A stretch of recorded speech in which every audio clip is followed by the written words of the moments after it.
Channel. मी कोमल तुमचं अगदी मनापासून स्वागत करते. तर खूप दिवसापासून मला हा ट्रॅव्हल ब्लॉग तुमच्यासोबत शेअर करायचा होता, तोच आज तुमच्यासोबत शेअर करते. सोबत दोन असे ट्रॅव्हल ब्लॉग तुमच्यासोबत शेअर केलेला आहे. ते म्हणजे एक वेट एंड जॉयचा आणि मनालीचा केलेला आहे. जर तुम्ही तो पण बघितला नसेल तर चॅनलवर जाऊन नक्कीच बघा. मला माझ्या चॅनलवर ट्रॅव्हल ब्लॉग जर बघायला आवडत असेल तर मला नक्कीच कमेंट करून सांगा. अजून असे बरेच व्हिडिओ माझ्याकडे आहेत, ते मी तुमच्यासोबत शेअर करेलच. ॲक्च्युली बाकीचे जे व्हिडिओ आहेत ते मी शॉर्टमध्ये शूट केलेले आहेत, कारण माझ्या डोक्यात अशी आयडिया पण नव्हती की मी ब्लॉगिंग वगैरे करेल आणि तेव्हा टाकेल. पण जे क्लिप्स आहेत त्या मी तुमच्यासोबत शेअर करते. ही ट्रिप 3 दिवसासाठी होती, तेच मी तुम्हाला सांगते. तर आम्ही गेलेलो होतो लोणावळा आणि खंडाळा. म्हणजे अगोदर आम्ही वेट एंड जॉयला गेलेलो होतो, त्यानंतर मग आम्ही जाणार होतो लोणावळा साईडला. लोणावळा आणि खंडाळा याला स्वर्गही म्हणतात, कारण तिकडे सतत पाऊस चालू राहतो, सतत सगळीकडे धुकं असतं आणि ते छान असं पावसाचं वातावरण. मुंबईपासून लोणावळा 85 किलोमीटर आहे आणि पुण्याहून आहे 65 किलोमीटर. तर असं डिस्टन्स आहे. पुण्याहून जास्त जवळ पडतं लोणावळा. लोणावळा हे महाराष्ट्राचे फेमस असे हिल स्टेशन मानले जाते आणि मला तर खूप दिवसापासून जायची इच्छा होती. फायनली आम्ही गेलेलो होतो आणि ही ट्रिप माझ्या फ्रेंड्ससोबत होती. म्हणजे आम्ही 6 जण गेलेलो होतो. तर आम्ही मुंबईवरून लोणावळा गेलेलो होतो, कारण आमचे सगळे फ्रेंड्स जे आहेत ते मुंबईवरून येणार होते.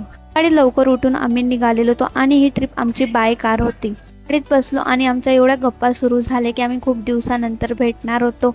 काय ते वातावरण होतं आणि सगळीकडेच असे धबधबे होते. दिवसभरात जेवढे पॉईंट्स आम्हाला एक्सप्लोर करता आले तेवढे पॉईंट्स आम्ही एक्सप्लोर केले, कारण ॲक्च्युली असं झालं होतं की तेव्हा सॅटर्डे संडे पण होता आणि फर्स्ट जेव्हा पाऊस पडलेला तर नेमकं आम्ही तेव्हाच गेलेलो, त्याच्यामुळे खूप जास्त अशी गर्दी पण होती. तेच आम्ही गाडी थांबवली आणि मस्त फोटोशूट वगैरे केलं, कारण असे छोटे छोटे मुवमेंट जे असतात ते आपल्याकडे कॅप्चर झालेले पाहिजे. माझ्याकडे होते म्हणून मी आज तुमच्यासोबत शेअर करते. तरच ही ट्रिप माझ्यासाठी खूप स्पेशल होती, कारण आम्ही सगळे जे फ्रेंड्स होते ते एकत्र गेलेलो होतो आणि 3 दिवस आमचे कसे गेले आम्हालाच काहीच कळलं नव्हतं. खूप मजा मस्ती केली होती आम्ही. लोणावळ्याचा पहिला पॉईंट आम्ही बघितलेला होता तो म्हणजे लोणावळा डॅम.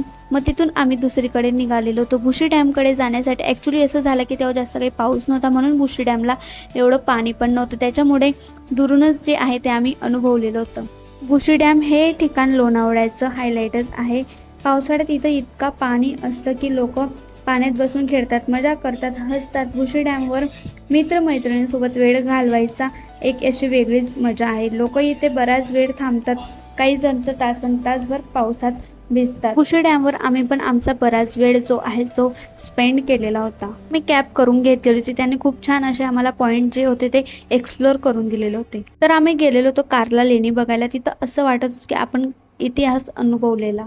इथे वर थोडं चढावं लागतं, पण वर गेल्यावर प्राचीन बुद्ध लेणी दिसतात. या लेणी खूप जुने आहेत आणि खडकात कोरले आहे. वरून दिसणारं दृश्य पण खूप छान आहे. पावसामुळे वाटेत सगळी झाडं हिरवगार झालेली होती आणि थंडगार हवा तर एवढी सुटते बाप.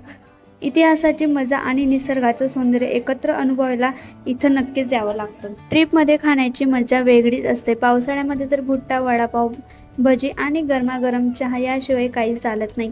आम्ही मस्त बुट्टे खाल्ले आणि गरमागरम चहा पिताना आनंद घेतो. त्यानंतर आम्ही गेलेलो होतो टायगर पॉईंटला. तिथं एकदम भारी काहीतरी दृश्य असं म्हणजे दरी खूप खोल आहे. पावसाळ्यात इथं इतकं धुकं असतं, वारा असतो, कधी कधी तर 0 मीटरवर व्हिजिबिलिटी होते. आम्ही इथे खूप वेळा थांबलो, कारण धुकं येत होतं, जात होतं, प्रत्येक क्षणात वेगळं दृश्य दिसत होतं. कधी कधी डोंगर पूर्ण दिसतो तर कधी फक्त पांढरं धुकंच दिसतं. व्हिडिओज फोटो आम्ही क्लिक केले. खरंच टायगर पॉईंट म्हणजे जणू स्वर्गच आहे पावसाळ्यातला. पुढचं ठिकाण होतं आमचं लायन्स पॉईंट. इथे तर ढग इतके खाली येतात की आपण ढगाच्या आत चालतो असं वाटतं. आम्ही जेव्हा पोहोचलो तेव्हा पाऊस पडत होता, पण तरीही तिथे लोकांची गर्दी होती. वाऱ्यामुळे छत्री धरताच येत नव्हती. संध्याकाळच्या वेळेला इथला सनसेट खूप सुंदर दिसतो, पण पावसाळ्यात धुकं असल्यामुळे सूर्य फारसा दिसत नव्हता. सगळं काही जबरदस्त होतं. लोणावळ्यासोबत आम्ही खंडाळा पण पाहायला गेलेलो होतो. लोणावळा खंडाळा घाट तर खूपच प्रसिद्ध आहे. रस्त्यात सतत पाण्याचे धबधबे, धुके आणि वळणावर घाट दिसत होते. खंडाळ्यातील काही पॉईंट्सवरून घाटाचे संपूर्ण दृश्य दिसतं. खूपच सुंदर. आम्ही गाडी थांबून भुट्टे खाल्ले आणि फोटोज काढले.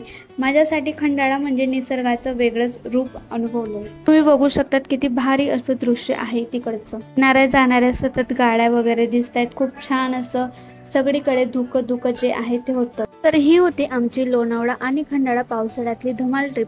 पावसाळ्यात ही 2 ठिकाणं म्हणजेच स्वर्गासारखी वाटतात. निसर्ग, मजा, खाणं सगळं मिळून हा दिवस मस्त जातो. तुम्ही अजूनही पावसाळ्यात लोणावळा खंडाळा पाहिलं नसेल तर नक्की जा. माझा ब्लॉग आवडला असेल तर लाईक, शेअर आणि सबस्क्राईब करायला विसरू नका. आपण भेटूया नेक्स्ट व्हिडिओमध्ये. तोपर्यंत बाय.